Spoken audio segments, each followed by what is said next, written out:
Hey everyone, welcome to another episode of Living a Full Life. I'm Dr. Enrico Dolcecore, and this week we're talking about eating your vegetables. Oh, I lost half of you right there. You switched podcasts. No, don't listen to this one. This one's really important. You are what you eat, all the simple things.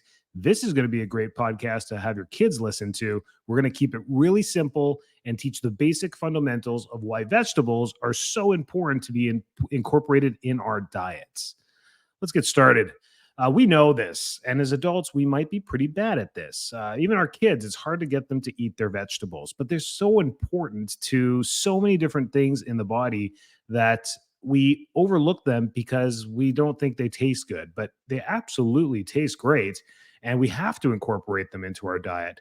I like dividing vegetables into water based vegetables and caloric dense vegetables, which is more for our protein, carbohydrates, and fiber. That's where we divide our two into. And if you divide them like this into your diet, you're going to have an easier way of incorporating them into your meals, which is really important. Water based vegetables can be eaten all the time. They're just a great source of a little bit of fiber and some nutrients. The lettuce, tomatoes, cucumbers, the water based ones that are just juicy, tasty, simple taste to them, crunchy. Those are the great celery, all that great stuff.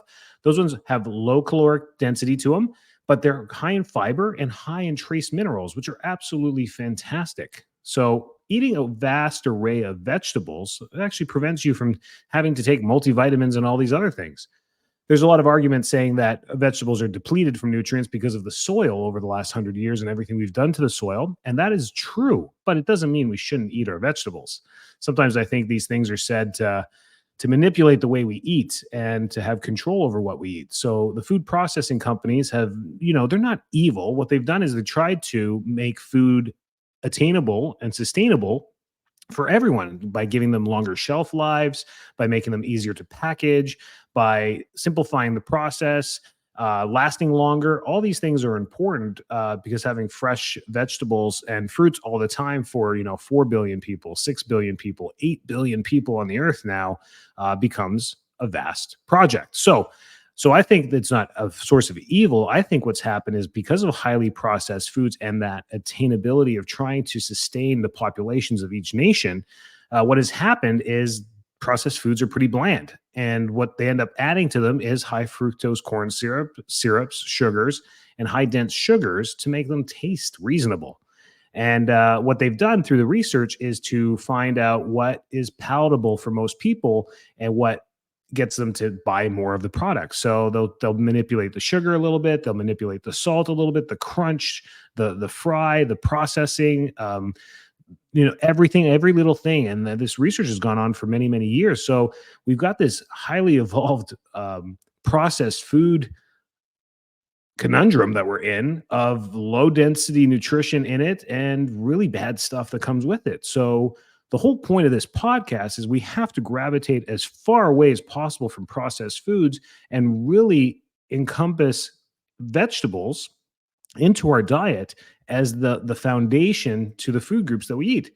Doesn't mean you have to eat like a cow and have, eat grass all day, but your fundamental staple in your diet should be protein and vegetable. That's really what you need to be focusing on every plate and every meal, even when you pack your kids' school lunches. Those little things of just adding carrots to their lunch, you're winning, mom and dad. That's fantastic. Like just putting in that side of something, sliced up celery, a little bit of carrot, sliced up apples, whatever it may be. We want to put our vegetables and especially our fruits in there, and we'll get through all that. But today's podcast is about veggies, water-based veggies and fiber-based veggies. So this is where we want to focus. It's going to play a big role. I'm going to wrap this all up at the end and tell you how it starts to develop a really healthy gut and very healthy digestive system processes for the rest of your life. Eating a vast majority or a vast array of vegetables builds your gut flora and builds a really great process of absorption and waste production in the body and excreting that waste. So that's where vegetables play their big role. So I got 5 big tips for you on this podcast on what to do with vegetables. So we talked about nutrition and nutrient density. Vegetables are packed with essential vitamins. minerals, antioxidants, and they're vital for everything in the body, every process in the body. They provide nutrients such as the vitamins, vitamin C, vitamin A, potassium, folate, and fiber, especially fiber, which are essential for various bodily functions. This is really important. They're just packed with everything we need. And every vegetable has its own density of certain things, which is really cool, which gives them their colors. So, certain types of vitamins, like vitamin A, for example, gives us the reds and oranges. You see that a lot in vegetables that are bright orange or red. They have a lot of vitamin A in them. And then other ones with vitamin C and other ones with high mineral content will show a lot more green, like a dark green color because of the metals that are in them. That's very cool how nature dispenses the soil nutrients into the vegetation that we have across the earth, which is very, very cool stuff. So that's why we say eat the colors of the rainbow, eat all that. It's really important. The density of our food should be green. Honestly, when it comes to vegetables, we want those minerals. That's the base of this. This is what keeps us from being depleted, keeps us hydrated, and keeps us sustained. So that's the big thing there. So start with greens and work your way up. Great rule number one. Number two, the big thing about vegetables is disease prevention. Believe it or not, the research is now sound tight on this, that the high vegetarian diet or high vegetable diet is rich in all the things that help prevent the major diseases. So a rich diet in vegetables has been linked to lower risk of chronic diseases such as heart disease, stroke, certain types of cancers, and type 2 diabetes.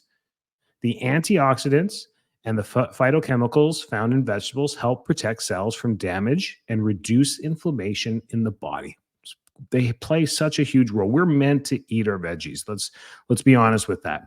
We might touch a little bit onto why vegetables may upset our digestion in a little moment here, but let's keep going through these points. They prevent disease. It's so important. So I think, especially in the Western world, we were just in Greece just a couple of days ago, and just looking at the different lifestyle there, where people walk everywhere, bike everywhere, and even the fundamental basis of their food is vegetable based. The Mediterranean has been well known about this, and you go back to our other podcasts on blue zones, you'll see multiple different areas in the Mediterranean being part of the 6 blue zones of the world. And that's because of many different things, but their diet is vegetable based. They do eat meat and seeds and all the other things, but vegetables is what they do, and they do them so well. You eat them, they just taste so good. They'll cook zucchini or eggplant or all these other types of veggies in a tomato base. It's like veggies cooked with veggies. I'm like, and it tastes so good. And they do a great job here. We don't know what to do with our vegetables. We walk through the produce section, we bring home some kale, some cucumber, some tomatoes, and some potatoes, and the potatoes taste good. But everything else, we chop them up and we eat them raw, and we wonder why they don't taste good. You got to spice it up a little bit for sure. So cooking makes things so much better. And I think that's what the Mediterranean does well, is they spend a lot of time in the kitchen. Home cooked meals play a big role. And here in North America, we use this as a scapegoat, saying we don't have time for this. What the truth is we don't make time for this. We've got our values inversed. We're chasing money, we're chasing things, and we're putting aside things like cooking, spending time with the family.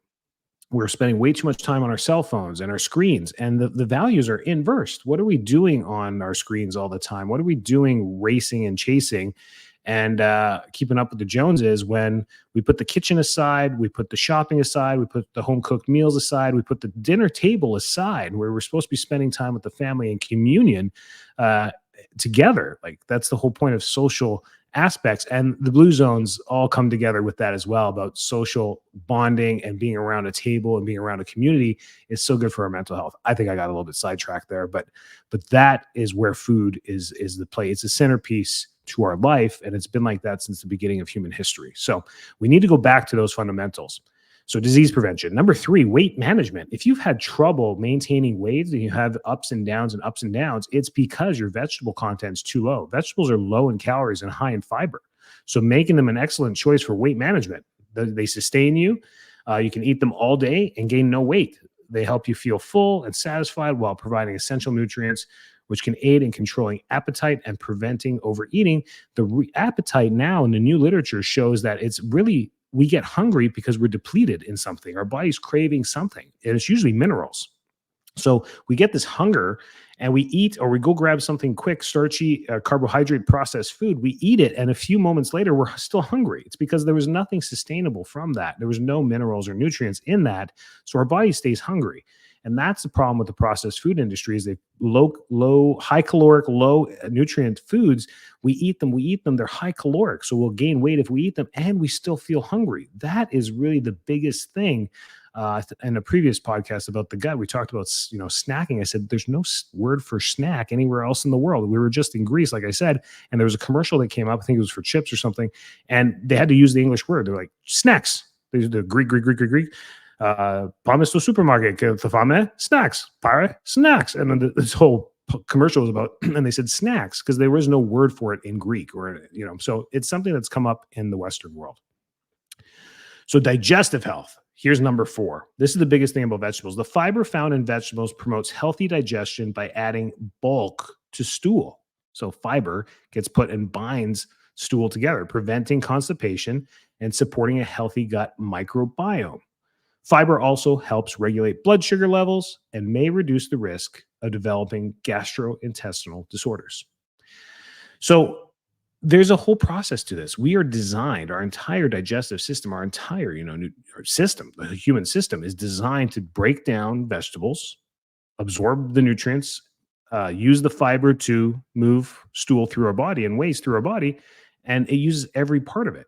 Then the whole cycle, animals, they eat the vegetables, they then put the stool back on the earth, and then the minerals are reabsorbed into the soil, and then new plants are built and we eat them again. And the whole cycle keeps going, right? It's designed though. So the earth is designed this way for animals and plants to live in harmony. So this is the same thing for us. It helps sustain our gut and the microbiome that lives in there as well. So having that array plays a big role.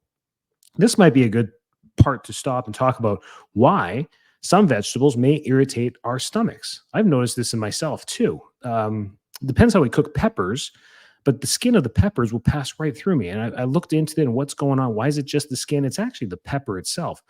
The way most of our vegetables here and around the world, when we go to supermarkets or we go to the grocery store, is that they've been picked a long time ago. Apples and oranges may have been picked. I just read about this. Oranges up to a year in advance off the tree. That is nuts. They're put into a truck. They're brought to a facility. They're not frozen. They're flash frozen or flash cooled for a long period of time, slowly packaged over time, stored, and then distributed. By the time you get it on your table to eat the orange, it may have been from 11 months ago. That blew my mind. And I had to look it up, and it's actually true. That's crazy. So, and then there's other processes of spraying waxes and other things on top of the vegetables and the fruits to maintain them for a longer period of time, again, for distribution. So my theory is these waxes and things that we put on top may interfere with digestion. That's 1. 2, certain vegetables are just processed differently because of our microbiome. It's not the vegetable's fault. It's our microbiome in our gut doesn't know how to break down the certain amino acid chain that's in there or the carbohydrate chain that's in there to digest it properly. So it's left pretty much intact. You may see this with pepper skins, tomato skins, corn, other things that just pass through our system. It's because we truly don't have the right microbiome to break down that particular chain of carbohydrate or fiber or whatever it may be, or the amino acid chain that's in there. Research is still being done on this to see why that's being done. Not much money is being put into that research because it's not going to make anybody any major money. So that's why it's not, we don't know, but that's where it is with that. So that's my theory on digestive health and vegetables and why sometimes it may irritate our stomachs. But if that's happening, you put that on the no-no list, right? Because you just know it hurts your tummy. You put those vegetables on the no-no list. And in the meantime, you help repair your microbiome. If you do those at the same time, eventually you should be able to break down those vegetables and you can try them. So that's pretty cool. So there's always hope on getting that back. And having a healthy digestive system and digestive microbiome leads to the longevity of life overall, which is another cool statistic there, that a healthy gut leads to a longer life because it's healthy. It's not causing chronic inflammation and disease. And that's what we're going to get into with number 5 is healthy aging.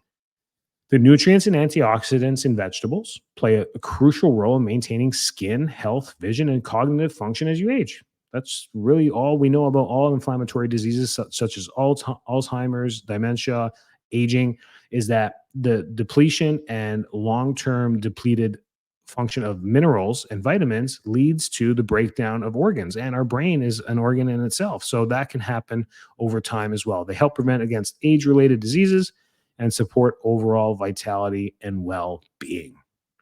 There you go. That's the vegetable podcast. And the point of it is that we need to eat a vast array of vegetables. We need to teach our kids that vegetables are really important. And we can't skip these things and default to the same vegetables all the time. In the Western world, we default to the tasty ones. We always do this. Potatoes. And then what do we do with potatoes? We bake them for a long time. We smother them in oil and then we salt them.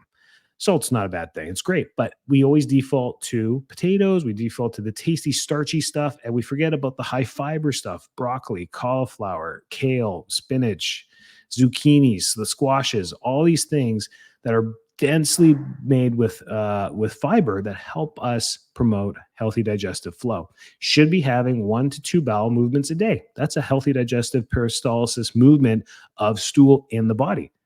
There you go. Think about that. Are we there? Are you getting that? Have you never been there? Maybe your biome has been off since you were a child, but there's ways to get this under control. Find yourself a great gut doctor. Internists in the medical field are looking for disease: ulcerative colitis, diverticulitis, ulcers. They're looking to find a disease to help you with. And if it's just microbiome issues, they're not very good at that. So finding yourself a functional medicine doctor, DO, DC, MD, that does functional medicine, NP, is your best bet with this. Doing the right testing, stool testing, gut testing, blood testing, to see where your microbiome is at, what's truly living in there, and how to improve it. Dr. Christine Hayford can do everything virtually. So no matter where you're at, give us a call at info@fulllifetampa.com. And we love answering these questions from the podcast. It's absolutely amazing. So when it comes to gut health or overall body health, and we can do it virtually, we can help you. So reach out to us. And if we need to kind of connect you with somebody local to your area, we can do that as well. So always reach out. We love this, and this is why we do it. Have a great week. Stay healthy. Stay well.